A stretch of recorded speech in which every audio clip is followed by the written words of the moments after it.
Hello friends, आज मैं आपको बताऊंगा यदि आपका पशु को कमज़ोरी से उबारने के लिए रही बात, यदि आपके पशु को भूख नहीं लग रही है या यदि आपका पशु कई दिनों से बीमार है या क्रोनिक स्टेज में है या यदि आपका पशु सिंपल इंडाइजेशन के केस में है या एनोरेक्सिया में है या कुछ इस तरह के सिम्टम्स मैं आपको बताऊंगा कि उस तरह के सिम्टम्स यदि आपके पशु में देखने को मिल रहे हैं और आपका पशु ठीक नहीं हो रहा है तो उस स्थिति के दौरान आपको कौन से ऐसे इंजेक्शनों का प्रयोग आप अपने पशुओं में करवाना चाहिए, उसके बारे में आज की वीडियो के अंदर बताया जाएगा। वीडियो लंबी होगी, स्किप करके मैं देखना, पूरी डिटेल से बताऊंगा। यदि तो इस चैनल पर जो अभी नए आए हैं या पहली बार आप इस चैनल को देख रहे हैं तो पहले आप इस चैनल को सब्सक्राइब कर लें, साथ में बेल आइकन और ऑल वाला बटन दबा लें, क्योंकि इस चैनल पर आपको बहुत ही सही और सटीक जानकारी के साथ वीडियो दी जाती है। देखो, सबसे पहले तो मैं आपको ये बताना चाहता हूँ कि किस तरह के सिम्टम्स यदि आपके पशु में देखने को मिले तो आप उस तरह के इंजेक्शन का प्रयोग आप अपने पशुओं में करवा सकते हैं। देखो, सबसे पहले तो यदि आपका पशु को भूख नहीं लग रही है, भूख का मतलब है कि यदि आपका पशु खाना पीना कम खा रहा है, जुगाली कम कर रहा है, सुस्त सा बैठा रहता है, कभी जुगाली कर लेता है कभी नहीं करता है, और कई बार यदि आपका पशु खा लेता है कभी नहीं खाता, कभी यदि आपका पशु ज़्यादा खा लेता है तो उसकी वजह से आपके पशु में जो अपचन की शिकायत हो जाती है या और दिक्कत यदि आपके पशु में हो जाती है तो भी आप उस तरह के इंजेक्शन का प्रयोग आप अपने पशुओं में करवा सकते हैं। इसी के साथ साथ यदि आपका पशु बहुत ज़्यादा कमज़ोर हो चुका है, आपने देखा होगा कि कई बार यदि आपका पशु धीरे धीरे कमज़ोर होता जाता है और आपके पशुओं के शरीर के ऊपर जो मांस बना रहता है वो धीरे धीरे हड्डियों में परिवर्तित हो जाता है, यानी हड्डियाँ आपके पशुओं की साफ साफ दिखाई देने लग जाती हैं, जिसकी वजह से क्या होता है कि आपका पशु बैठ जाता है, खड़े होने में भी आपके पशु में दिक्कत होती है, यानी उनके साथ साथ आपके पशु में न्यूरो से संबंधित भी कई दिक्कत आपके पशु में देखने को मिल सकती है। जिसकी वजह से देखा होगा कि आपने पशुओं में जिस तरह से एक बार यदि आपका पशु बैठ जाए तो उसमें खड़े होने में दिक्कत करता है, यदि खड़ा होता है तो पहले धीरे धीरे खड़ा होता है फिर पैर लेता है, यदि चलने में असमर्थ होता है, चलने में भी आपका पशु लड़खड़ा करके चलता है। यानी इस तरह के सिम्टम्स भी यदि आपके पशु में देखने को मिले तो भी आप उस तरह के इंजेक्शनों का प्रयोग आप अपने पशुओं में करवा सकते हैं। इसी के साथ साथ यदि आपके पशु में जिस प्रकार से कमज़ोरी हो गई, पशु एकदम कमज़ोर हो गया, खाना पीना कम कर दिया, जुगाली कर दी, और रही बात साथ साथ में यदि आपका पशु हीट में नहीं आ रहा है या हीट में आ रहा है तो रिपीट हो रहा है तो उस स्थिति के दौरान भी आपके पशु में इस तरह की डेफिशिएंसी आपके पशु में हो जाती है तो भी आप उस तरह के इंजेक्शन का प्रयोग आप अपने पशु में करवा सकते हैं।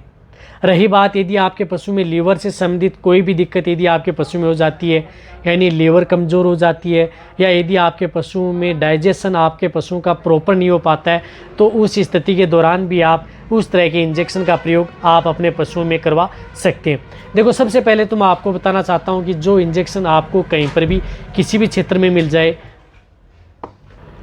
जिस तरह से आप बेलामाइल इंजेक्शन के बारे में, जिसके अंदर साल्टो B complex and liver extract with vitamin B12 injection, ये इंजेक्शन आप उस तरह के पशुओं के अंदर बहुत ही अच्छा रिजल्ट मिलता है। जो मैंने आपको जिस तरह के सिम्टम्स बताएं उसमें आप ये बेलामाइल इंजेक्शन का प्रयोग करवा सकते हैं। रही बात ये इंजेक्शन जो लार्ज एनिमल्स, जो बड़े पशु हैं, उसके अंदर आप इसको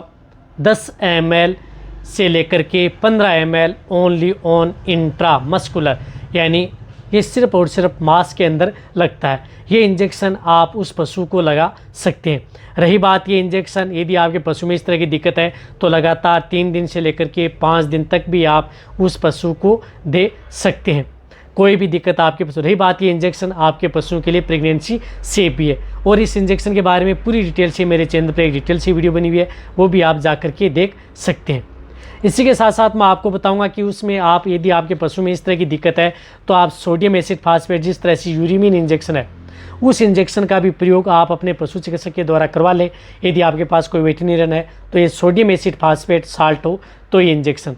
ये यदि आपके जो लार्ज एनिमल्स हैं, बड़े पशु हैं जिनका बॉडी वेट 400 से 500 kg है तो इन्हें आप 15 ml इंट्रामस्कुलर व इंट्राविनस, यानी दोनों रूट से आप इस इंजेक्शन का प्रयोग आप अपने पशुओं में करवा सकते हैं। यदि मीडियम साइज़ के पशु हैं जो कटिया ईपर हैं तो इन्हें आप 10 ml इंट्रामस्कुलर व इंट्राविनस का प्रयोग कर सकते हैं, या इससे छोटे हैं तो आप इसे 5 ml इस इंजेक्शन का प्रयोग, जो यूरिमीन जो विरबेक आता है, इस इंजेक्शन का प्रयोग आप अपने पशुओं में करवा सकते हैं। रही बात ये इंजेक्शन भी यदि आपका पशु प्रेग्नेंट है तो भी दे सकते हैं, नॉन प्रेग्नेंट है तो भी दे सकते हैं। रही बात इसकी लगातार, तो इसकी डोज़ आप 3 दिन से लेकर के आप इसे भी 5 दिन तक भी दे सकते हैं यदि आपके पशु में इस तरह की दिक्कत हो गई है तो।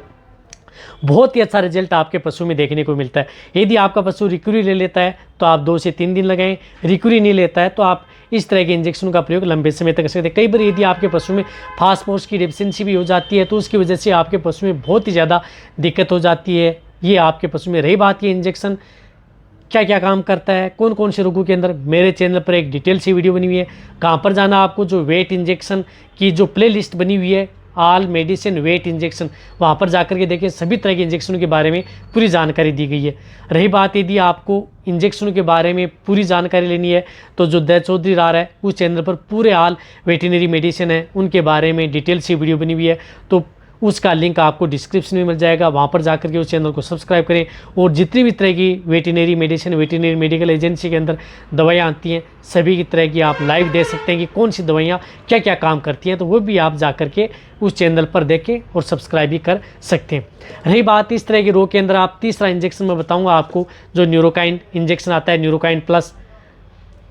जो मिथाइलाकोबालामिन या मिकोबालामिन साल्ट का जो इंजेक्शन आता है, इस इंजेक्शन का प्रयोग या न्यूरोक्सिन एम8 भी ले सकते हैं, न्यूरोकाइन भी ले सकते हैं। इनमें से कोई सा भी इंजेक्शन आप इस तरह की बीमारियों के अंदर आप प्रयोग करवा सकते हैं। इस इंजेक्शन की डोज भी आप 15 ml इंट्रामस्कुलर व इंट्रावेनस, यानी दोनों रूट से आप जो लार्ज एनिमल्स यानी बड़े पशु हैं तो इनमें इस इंजेक्शन का प्रयोग कर सकते हैं। मीडियम साइज़ के पशु हैं तो इन्हें आप 10 ml इंट्रामस्कुलर आप इस इंजेक्शन का प्रयोग अपने पशुओं में करवा सकते हैं। यदि छोटे हैं तो इनमें आप 3 से 5 ml इस इंजेक्शन का प्रयोग आप अपने पशुओं में करवा सकते हैं यदि आपके पशु में इस तरह की यदि दिक्कत हो जाए तो।